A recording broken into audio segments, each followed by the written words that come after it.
یہ کون ذی وقار ہے، یہ کون شاہ سوار ہے، لباس ہے پھٹا ہوا، لخت لخت کٹا ہوا، تمام جسم نازنی چھدا ہوا کٹا ہوا، پھر بھی ہے ڈٹا ہوا، یہ نبی کا نور عین ہے، یہ بالیقین حسین ہے۔ اس پیاسے پر علی شیر خدا کو ناز ہے، اس نواسے پر محمد مصطفیٰ کو ناز ہے۔ اوروں نے بھی سجدہ کیا پر اس کا عجب انداز ہے، اس نے وہ سجدہ کیا جس پر خدا کو ناز ہے۔ اے حسین ابن علی تم پر سلام۔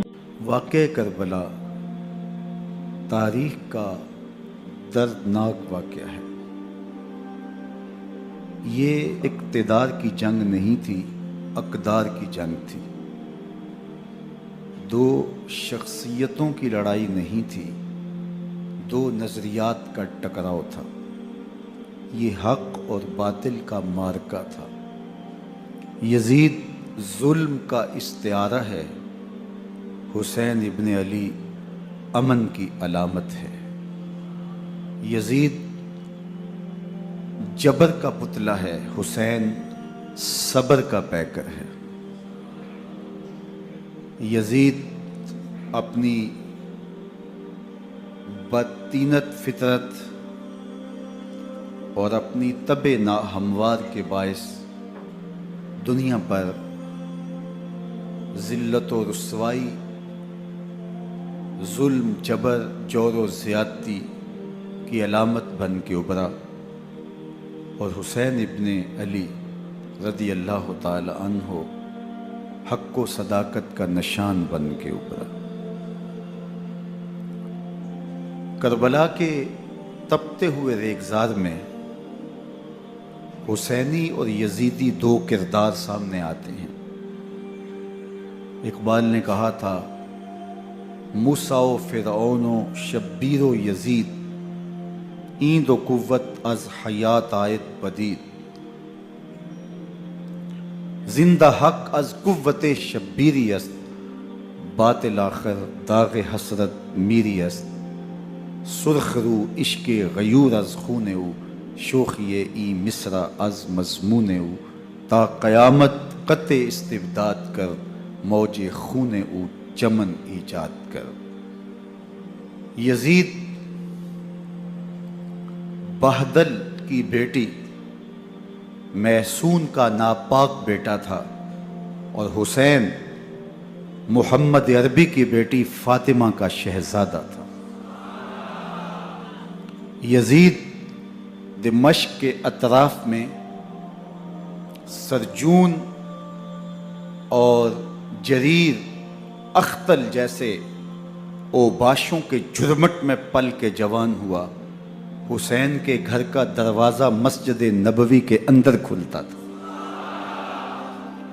یزید نشے میں دھت ہو کر کے نمازیں چھوڑ دیتا تھا۔ حسین کی کربلا کے اندر بھی نماز تہجد قضا نہیں ہوئی۔ یزید ظلم کا دوسرا نام ہے، حسین امن کی علامت ہے۔ یزید نے زندگی میں ایک مرتبہ حج کیا اور شراب کے مٹکے ساتھ لے کے آیا، اور اختل اور دیگر گویوں اور مغنیوں کو اپنے ساتھ رکھا تاکہ سفر آسانی سے کٹے۔ حسین ابن علی نے 25 حج سواری ہونے کے باوجود پیدل کیے۔ یزید حج بیت اللہ کے بعد مدینہ المنورہ آیا اور شراب کی ایک مجلس بپا کی۔ حضرت امام حسین رضی اللہ تعالی عنہ جب وہاں پہنچے تو شراب کی پھیلی ہوئی بدبو کو محسوس کرتے ہوئے فرمایا، یہ بو کیسی ہے؟ تو نشے میں دھت یزید بولا، یہ شام میں بنتی ہے، اور ایک جام منگوایا اور اس کو پیتے ہوئے دوسرا جام حضرت امام حسین رضی اللہ تعالی عنہ کی طرف بڑھاتے ہوئے کہا، ابا عبداللہ لیجئے۔ تو حضرت امام حسین رضی اللہ تعالی عنہ نے فرمایا، میں اس کی طرف دیکھتا بھی نہیں ہوں، اور پھر وہ عشقی اشعار پڑھنے لگا۔ جب یزید کی شراب نوشی کا منظر امام حسین رضی اللہ تعالی عنہ اپنی آنکھوں سے دیکھ چکے تھے تو مجھے بتاؤ یزید کے ہاتھ پہ امام حسین کا پاک ہاتھ کیسے آتا؟ حضرت امام حسین رضی اللہ تعالی عنہ جس ماحول میں پلے تھے، جس ماحول میں پرورش پائی تھی، جس ماحول میں رہے تھے، وہ پاکیزہ اور تقدس ماحول تھا. اور یزید کبھی اطراف دمشق میں، کبھی غوطہ میں، کبھی الخزرہ محل میں، اور کبھی کہاں اور کبھی کہاں داد عیش دیتا رہا اور لہو و لعب کے اندر مصروف رہا، اور اس کی زندگی ان چیزوں سے عبارت تھی. وہ محرمات کو حلال قرار دیتا، شراب نوشی اس کی ہڈیوں میں رچی ہوئی تھی، اور شریعت بیضا کا مذاق اڑایا کرتا. اور حسین ابن علی رضی اللہ تعالی عنہ کی دوستیاں جن لوگوں سے تھی وہ عبداللہ ابن عباس تھے، عبداللہ ابن عمر تھے، حضرت عبد الرحمن بن ابو بکر رضی اللہ تعالی عنہ تھے. یزید تو جوا کھیلتا رہا، یزید تو قمار بازی کرتا رہا، یزید تو شراب نوشی کرتا رہا، اور حسین ابن علی مسجد نبوی کے منبر میں حضور کے پہلوؤں میں بیٹھتے رہے. زمانے نے وہ منظر دیکھا کہ سرخ رنگ کے جوڑے پہنے ہوئے حسنین کریمین حجرہ فاطمہ سے نکلتے ہیں. کم عمری کی وجہ سے کبھی گرتے ہیں، کبھی سنبھلتے ہیں، اور آقا کریم خطبہ ارشاد کر رہے ہیں، خطبہ چھوڑ کے حضور نے شہزادوں کو اٹھا لیا. وہ منظر بھی زمانے نے دیکھا. حضرت عبداللہ بن شداد کہتے ہیں کہ حضور سجدے میں تھے اور سجدہ اتنا طویل ہو گیا، ہمیں لگا یا تو وحی کا نزول ہو رہا ہے یا پھر اللہ کا حکم آ گیا اور اللہ کے محبوب کی روح قبض کر لی گئی. لیکن میں نے جب نظریں اٹھا کے ننکیوں سے دیکھا تو کیا منظر تھا کہ حسین ابن علی حضور کی پشت پہ بیٹھے ہوئے اور میرے آقا سجدے کو طول دے رہے ہیں. اللہ اکبر. حسین کے لیے پیغمبر کے سجدوں کو طول دیا جا رہا ہے. حسین ابن علی کبھی منبر پہ حضور کی اطراف میں بیٹھتے ہیں. وہ منظر بھی دنیا نے دیکھا کہ حضور کے مبارک کندھوں پر حسین ابن علی بیٹھے ہیں اور حضور کی زلفوں کو پکڑا ہوا ہے. تو حضرت عمر رضی اللہ تعالیٰ عنہ دیکھ کے کہتے ہیں واہ واہ کیسی سواری میسر آئی حسین ابن علی کو. تو میرے آقا مسکرا کے کہتے ہیں عمر سواری دیکھتے ہو سوار بھی تو دیکھو. اللہ اکبر. حضرت اسامہ بن زید بن حارثہ رضی اللہ تعالیٰ عنہ فرماتے ہیں رات کا ایک پہر گزر گیا اور مجھے حضور سے کوئی کام تھا. میں آقا کریم کی خدمت میں حاضر ہوا، در دولت پہ دستک دی. حضور تشریف لائے تو چادر اوڑی تھی، بکل کی ہوئی تھی میرے حضور نے. تو میں نے اپنی حاجت کہی تو حضور نے میری حاجت پوری کر دی. لیکن ایک منظر میں نے دیکھا کہ حضور نے جو چادر کی بکل فرمائی تھی اس کے اطراف میں پہلوؤں میں ابھار تھے جس طرح اندر کوئی ہو. مجھ سے نہ رہا گیا، میں نے پوچھ لیا. میں نے کہا بندہ نواز چادر کے اندر کیا ہے؟ فکشفہ. تو حضور نے چادر کو کھول دیا. فائز الحسن والحسین علی ورکہ. تو کہتے ہیں میں نے اپنی آنکھوں سے دیکھا ایک پہلو سے امام حسین لپٹے ہوئے تھے، ایک پہلو سے امام حسن لپٹے ہوئے تھے. فرمایا یہ میرے بیٹے ہیں، یہ میری بیٹی کے بیٹے ہیں. اے اللہ میں ان سے پیار کرتا ہوں، تو بھی ان سے پیار کر، جو ان سے پیار کرے اس سے بھی پیار کر. ان کی محبت کا درس دیا، ان کے پیار کا سبق پڑھایا.